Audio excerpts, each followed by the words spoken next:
What's up, guys and gals? Welcome back to the Nerd Castle. Today in the world of indie games, man, we're taking a little bit of a time portal. That's exactly what's happening here. We're traveling back through time into a world where Cube World and Minecraft and all of those games were utterly dominating the headlines. And we're taking a look at another game that dominated the headlines during that time period before promptly crashing and burning and dying, called Stonehearth. If you've never seen Stonehearth before, this game was the next big thing. There was a year out there where this game was headed on just an absolutely ridiculous trajectory towards victory. It was selling huge amounts of copies. Everybody had it. Everybody was playing it. And then it just kind of died and like petered out, and the studio got bought by Riot, and then the game stopped being produced, and then it was dead. But that left a lot of people feeling kind of like sour in the stomach, because this is one of those games that had one of those very, very iconic art styles that I think really drew people in, and it was at a time where you couldn't get Dwarf Fortress on Steam, and so this was a very close game to Dwarf Fortress and RimWorld and stuff like that. You have to remember, this game came out when RimWorld was nowhere near the state that it was in right now, and so this game was considered a contender in its day. So anyways, why are we covering it? Why is it on the channel? Why does it matter? Well, some people were really, really dissatisfied with the way that this game ended. They didn't like it at all. And as one last gift to the community, when the developers were on their way out of the door to go work for Riot, they opened up the entire game's codebase effectively so that modders could take over and start working on the game. And that's exactly what they did. They formed the ACE community. I don't know what ACE stands for. It's like, it's Authorized Community Expansion, I think, or something like that. But the community started working on the game, and work on the game they have for years and years and years, consistently, with lots of updates and lots of releases and stuff like that. And so I'm not here to extol the virtues of Stonehearth to you. Instead, today, I'm here to extol the virtues of the modders that are taking this dead game that it was broken when it was left behind. Like, there were still many things about this game that did not work properly, crashed all the time, all kinds of performance issues. And we're going to talk about how modders have come on in and turned this into a colony survival game that's actually worth checking out. It's an enjoyable little title, if somewhat a tiny bit shallow, but with every single release of the ACE mod, it gets a little bit more in-depth, and it gets a few more mechanics. Like, this mod is not just adding graphics and, like, updating the performance and all that kind of stuff. This mod is also adding, like, full-on new trade skills, new jobs, new events, new things that can happen. So when I saw another YouTuber called Nucrium playing this, I knew that I should probably check back on in. Like, we haven't... I mean, I think I covered ACE mod like years and years ago. I had no idea it was even still being worked on. So I guess it's time to check it out, isn't it? So let's play the game for about 30 minutes. I'll show you what I've accomplished here, the things that I've checked out. I'm currently playing a dwarf colony. That's another mod that I installed that was authorized by the ACE people. They've got like a full-on mod pack, which has got like a million bazillion different mods in it that add a bunch of different things. But I'm playing a colony of dwarves right now, and we are digging into a mountain, and we're trying to make a dwarf hold. These guys have like a mechanic that I haven't seen before, where they've got like this magic portal over here. It hasn't become super relevant yet, but a few things have come out of the portal. None of them hostile, actually, surprisingly. I think we have the natural inclination with any game like this that when we see like a big scary purple nether portal, we assume bad things are going to come through it, but no bad things have actively come through it. Now, there are threats in this game. Don't let the adorable chibi graphics sort of throw you. This is a game that's constantly going to try to murder you. Like, all the time. This game is constantly throwing things at you that are going to try to obliterate you. Thus far, I've been attacked by goblins. They've actually built a camp on my map over here. That's how successful they've been in raiding and attacking me. I've been attacked by polar bears. I've been attacked by hordes of raccoons. I've been attacked by anything and everything, really. Oh, a bunch of rocks, too. A bunch of rocks spontaneously came to life and tried to beat me to death to punish me for digging into the mountain. But now we've got our walls erected, so things are getting a little bit safer around here. This game functions off of an interesting mechanic for a colony builder. So effectively, this game kind of takes a little bit of a note from like JRPGs, where whatever items you have equipped on your character determine what their class is and what job they will do. And so right now I've got about 20 people in my village.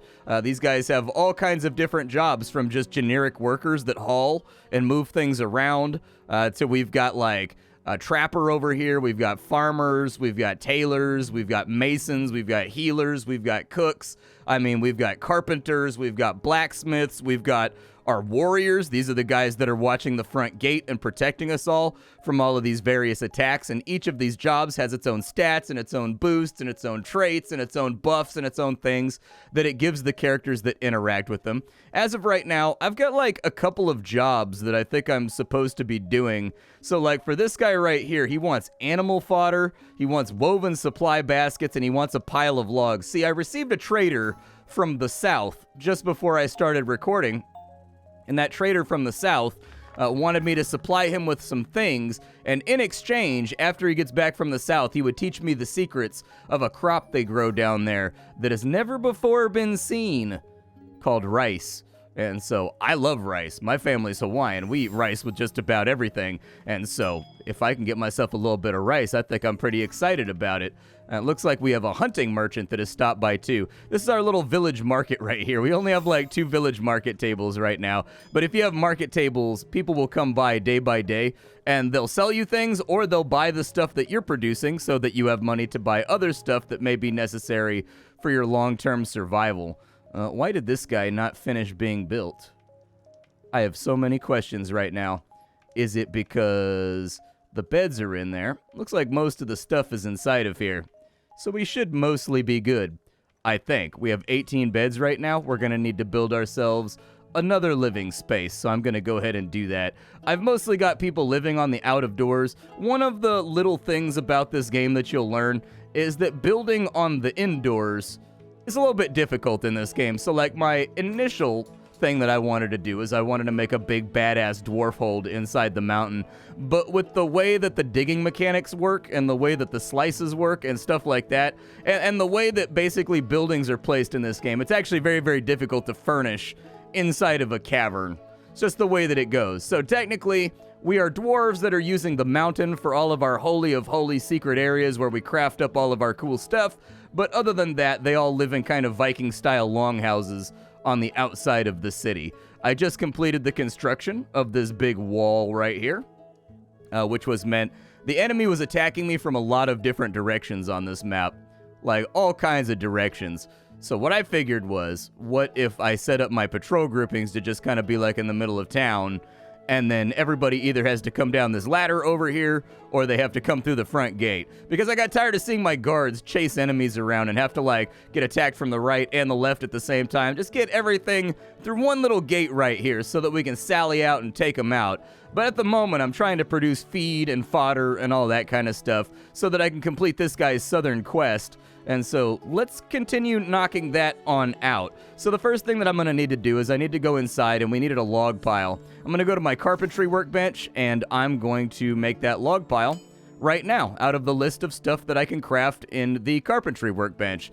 We aren't really a wood-based society. We're kind of like a stone-based society on account of being dwarfs. But, like, we have a little bit of wood laying around, and so hopefully this guy will come over and get the job done at some point. Now, after that, I got to figure out where we get animal fodder from. I've got a sneaking suspicion it probably comes from the cook table, so let me scan through here for a second and see if I can find it. Unfortunately, it appears as though we may not actually have the job or the class that's required in order to make the animal fodder. It appears as though we might actually need a shepherd to do that. So instead, what we need to do right now is we actually kind of need to level up our craftsmen as fast as possible. Now, as people in your society do their job and they craft things related to your job, they will level up. And those level ups do actually matter. Like, there's a big difference between like a level 4 footman and a level 1 footman. There's a big difference between like a level 4 healer and a level 1 healer as well. And so you do want these guys to level up. I'll go ahead and let's take a look at some of the things that they get as a benefit of leveling up their jobs. So if we go to the job change menu right here, these are all of the jobs that exist for this particular race. Different races all have like kind of the same jobs, but they work their way through the tech tree differently, and then some races have jobs that other races don't have, I think, in the ACE mod. But for right now, every single one of these jobs, it'll take probably a good 7 or 8 hours to level somebody up to max if you're just playing the game normally, and then they got to go to the next thing up because these things on this layer require to be maxed out and the jobs down here. As they level these things up, they get perks and they get traits. So they might get XP faster if they level up a job. They might actually get more HP or more attack power. That stuff persists when they go to a new job, and so the most optimal way would actually be to have every single character maxed out in every single job to get all the perks. But I don't know if that would actually be feasible or possible. But there are a lot of things to do in this game. There are a lot of things to get into. Since we're just waiting on the Shepherd's Crook to get done, the other thing that I wanted to look into is I need to get a healing station up and going. Since we've already, this workshop over here is kind of done, what I'm going to do now is we need to, oh, there's a pig up above us, good. We need to get ourselves an herbalist lab, and we need to get ourselves a stone cauldron. Now, I don't know if I already have one. I do! I have some right here, so we'll go ahead and put the stone cauldron in right there. And we'll put in the herbalist workstation right there as well. That means that our healer will now be able to go about the basic functions of being a healer, and that is to say, rubbing people on the back, making them chicken soup, and telling them that it's going to be all right. I think we all need that from time to time. It's a harsh world out there. Rub on the back and attaboy and some chicken soup. Do you just right, especially if you put like the grilled cheese on the side, man. You gotta have the grilled cheese on the side. The grilled cheese helps out with that process as well. And so now that these buildings are going to be placed, we got to wait a second. It looks like the cauldron's being dropped off right there. So they're doing a pretty good job. I don't see any secondary hauler bringing the other one on in. Don't concern yourself with that bug right there. That bug is a new event that the ACE mod added. So the ACE mod added like a race of people that make like robots. And that race of people came and shook hands with our race of people, and I did them a favor, so they gave me a bunch of their little robots. And the little bug robots help out with hauling so that my people don't have to do it. Pretty sweet, right? I also need to promote like another warrior, I think. I think I have too many workers right now. I do have a lot of workers. And so I think Jinkus Stonehammer can probably do it. That's a funny name, man. Let's go ahead and change his job real quick. It looks like we don't really have a weapon for him right now. So I need to go ahead and get him a weapon. That's going to come from the stonemason's bench, which is right over here. The stonemason is kind of doing a lot of crafting right now, so there's no guarantee that he's going to get this done in any form or timely fashion. But I do need... Oh, my mason must be level 4 before I can get... I forgot. I just turned my level 6 mason into a carpenter because carpentry is the advanced class of mason with this race. The dwarves. And then, on top of that, my new mason has not leveled up all the way yet. So unfortunately, we're going to hit a wall right there, too. In the meantime, other fun stuff that I can get up to, potentially, with this little herbalist lab over here. We've got growing pots, so it looks like we can grow renewable herbs that way. I think it's oh, I've already got 10 of them, apparently, queued up right now. I don't remember queuing up 10, but sure. Let's go ahead and I'll just redo it real fast because that's a little weird. All right, so we'll put 10 right there, and then it looks like we can extract some grass seeds. It looks like, so this person's going to be a seed producer. They're going to have the ability to do a lot of that. We also can make small healing tonics, which is great. So I would probably recommend, maintain 10 of those at all times. And then we'll try to plant some healing herbs and whatnot to make things work as well. Because in this game, you don't really have a method to heal anybody. So in the original Stonehearth, they almost didn't heal at all naturally. So when your guys got injured, they just stayed injured until you had a healer, which meant that you had quite a bit of churn and burn on characters where you were constantly trying to level up soldiers until you consistently had shamans and healers and stuff like that. This time around in the ACE mod, they've changed that around a bit. So characters in the ACE mod, they do have a small amount of regeneration every day, so they'll get like a third of a heart a day, basically, and just natural regeneration while they're sleeping or walking around. But you still kind of need the healer because attacks are going to be pretty frequent. Oh yeah, and speaking of said attacks, one of those attacks is now here. We've got goblins attacking our walls. So there's some goblins right there. I don't see...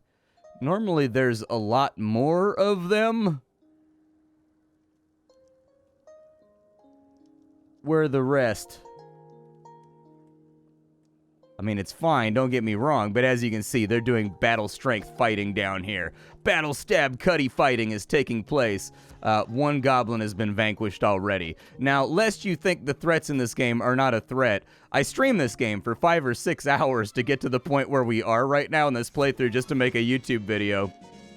And the goblins almost wiped us out at several different occasions. What you're seeing right now is like a colony that is rapidly aging, kind of like into the middle game, like into the middle late game, and we're mostly pretty well defended at this point. There are storylines in this game that you can follow down. There are quests, so occasionally people will come by with little portraits and they'll talk to you and they'll be like, hey, I need you to do this thing for me, or I need you to do this, or like I've got an ultimatum for you. Little events sort of RimWorld style that happen from time to time. The goblins are a result of one of those events for me. The goblins came and they wanted me to pay tribute to their king because he's a great king, and I promptly told them to kick rocks because I'm a dwarf, and the only place goblins belong in our society is inside the Book of Grudges. And so anyways, I told them to kick rocks off a cliff. They took offense to that, and so now they are frequently raiding my encampment, trying to steal my stuff. What they fail to have realized is that they really suck at fighting, and so womp womp, it hasn't worked out so great for them. At some point, I'm going to have to come kill this camp off, but I haven't quite done it yet. I will, though. You do have manual control over your soldiers. Mine are already set up for the most part and, like, self-minding. And so, like, you basically create a party. You put them all inside of it. And I've just got them patrolling around the central campfire all day. They just walk in circles around town.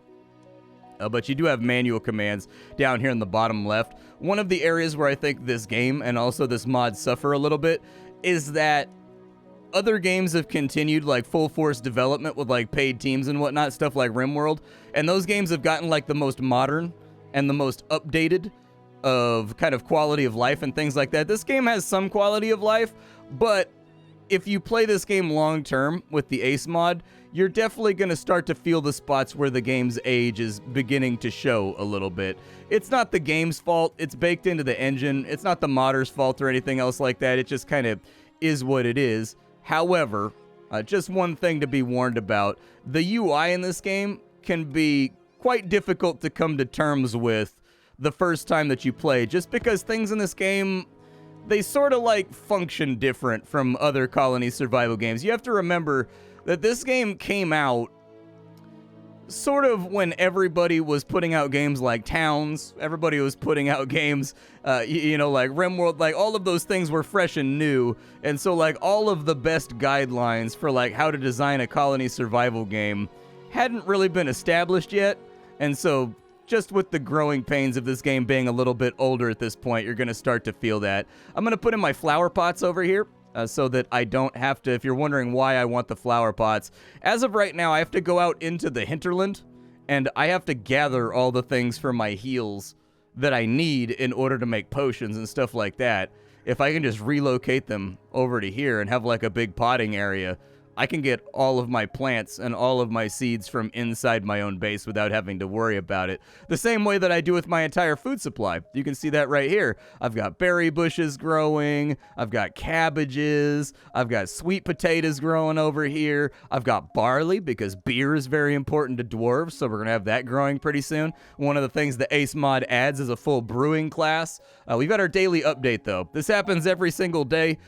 Basically, it's going to look... It's going to see how good your food supply is, and it's going to see how expensive your city is, all the things that you built, and if those things break a threshold, you will get a new villager.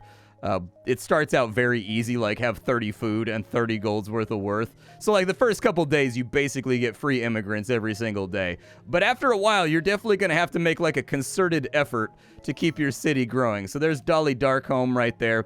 Every character in this game has a character sheet. Every character in this game also has stats. So mind is for crafting, body is for fighting, and then I think spirit is for casting and for healing and for anything that deals with charisma. So things like tamer classes, like shepherds and whatnot, I think need to have reasonably decent spirit in order to do their job properly. Inside the trade interface over here, I think we may have some stuff we can sell. This is also a new feature with Ace Mod. So basically every vendor that comes through has a number of tagged classes of items that they will buy for like double or triple the cost that they're very excited about. And so, you know, keep that in mind as well, that while you're stockpiling and having things around, you can make a lot of money doing this stuff. I have 17 skulls right now, for example. Do I actually need 17 skulls? Probably not. Do I need 173 bones? Undoubtedly no. Probably not. And so we'll go ahead and sell all this stuff off. He does have Bright Bell for healing herbs. Wait, were those mine? Oh, I think I sold my own Bright Bells. Oh no, dude, I sold my healing herbs. I'm dumb. I'm big dumb. That was my bad. See, I should probably edit that out, but I'm going to leave it in because it humanizes the content, all right? I was able to buy animal fodder from this guy. Not enough animal fodder. Oh, no, it is enough animal fodder. Okay, so we need a woven supply basket then. Is that from the Weaver? I'm guessing that's from the Weaver. How do I make a supply basket? There you go. So we need like 4 of those. Okay. Yeah, just knock them out. Was it 6 that I needed? How many was it that I needed of those? 4. Okay, so there's going to be enough supply baskets. It looks like, actually, I'm going to weasel my way into learning how to grow rice, which is great. I would love to grow rice. Growing rice sounds fantastic. I may need to... Oh, we got an event here. Hello, Buttforge. Oh, yeah, my city's name is Buttforge because I'm an emotional 12-year-old. I'm an explorer from far to the east. Oh, this is that event again. They want to give me more autonomous crickets, eh? I would love to have autonomous crickets. So he's going to come back in 2 days, and he wants me to make him 3 stone mangers. I can do that right now. That's no biggie. We can knock that out, like, right this second. Type in here, manger. Boom, boom, boom. Done. Should be finished by tomorrow. If you see stone coffers laying around in the middle of town, that's because you have outstanding work orders, basically, that need to be delivered to those chests so that you'll get some kind of quest reward when the person that owns the chest comes back to pick it up. I want more of these little autonomous crickets to help me with hauling. Like, this place had way too many hauling jobs until I had these guys, and so having more of them means that I can assign more dwarves to go do other things other than haul stuff, and so it's making my workforce much stronger. Apparently I have to plant all these pots manually as well. I didn't even realize. I figured she would just do it as a part of her job, but we're gonna focus on healing herbs for right now. Basically, I'll make a row of healing herbs. They've changed around the way it works in Ace Mod. So basically, there's 3 different types of herbs. There's red, there's blue, and there's green. You need them for different stuff. It's healing, soothing, and I think poison are the 3 different classes. And so you need different differentiating amounts of those 3 things to make different potions, tinctures, explosives, potions, poisons, that kind of stuff. And so we'll probably actually end up with 3 rows of pots over here. 1 for each, so red herbs, green herbs, blue herbs. That way we'll be good to go. At any time, you can place decorations if you want. I have lots of extra decorations laying around here. I don't know, did they ever... So, like, I built a road over here, but I guess they just had trouble figuring out how to do it. Probably, I mean, now it's probably because there's a chest on top of it. But I wanted them to excavate this out and make a road that runs through town going outwards, and then we could, like, pave all this stuff in here, too, to make it look a little bit prettier. I may not have made my walls expansive enough, is my other problem. Like, I've got enough room to do some little things around here, but not really. The game does allow you to build custom buildings, so this game has a wide suite of tools that you can use to basically 3D model your own building out of voxels. Or you can use pre-builds. Every single race in this game comes with a bunch of pre-builds, like a ton of them, that you can play around with. And then if you just don't like the basic function of the building, you can remove all the stuff from the inside of it after it's built and replace it with like new workstations and stuff like that. For the dwarves, they appear to have these custom sort of like longhouse sort of, I guess, Viking-looking Danish buildings, like medieval Viking-looking buildings that are almost kind of like longhouses. But other races have different buildings. There's a desert people. They all live in kind of like Pueblo-looking buildings that are like wood-reinforced. There's also like Western European colonial-looking stuff for like one of the factions. Everybody's got their own buildings, and the Ace mod has not slouched in that either when it comes to like some of the approved expansion races that you can get as like side add-ins to the ACE mod. Now, one downside to the ACE mod, while we're talking about it, it's not Windows 11 compatible. So if you have Windows 11, I have Windows 11, and clearly this is working on my computer right now. You're gonna have to jump through some hoops to get this game working on Windows 11. It's not, if you're used to modding, it's not a lot of hoops. It'll literally take you like 2 or 3 seconds to like fix it. But you're gonna have to go to the Steam forums. On the Steam forums for Stonehearth, the top most upvoted post is telling you how to fix the game for Windows 11. It'll have the steps inside of there. It looks more complicated than it is. It is just grabbing, you just copy and paste some files effectively from a GitHub into the game's x64 folder. That's it. That's the entire process. It takes upwards of 45 seconds if you've got slow download speeds. So that's the one warning that I would give you. This also updates pretty frequently. Usually you don't use your save or lose your save, but the ACE mod does update a lot. Like, the modders have shown a real tenacity for upgrading this game and making it nicer. And so anyways, it frequently updates. Sometimes there will be little hiccups with the update, like you won't be able to like boot the game, but they always fix it after that, so like don't worry about it. It's not that big of a deal. It's a mod, and it's a mod that's making a game that was otherwise dead in your inventory functional again. And they're doing it free of charge, free of cost. That's it. Like, they're doing it out of their kindness. So they got free programmers working on a game that has effectively been dead for like 5 years, just because they loved it so much that they saw the potential and just wanted to keep working on it. So I think might be fun right now is maybe we send our party out on a raid against these guys. Let's see how it goes here. Let's kick off a goblin end times to take out the episode. But my name is Splattercat. This video might seem pointless to a lot of people. They'd be like, well, why are you like even doing this? Like, it's a dead game, right? So like, people aren't gonna go buy it after watching your video knowing they're walking into a dead game.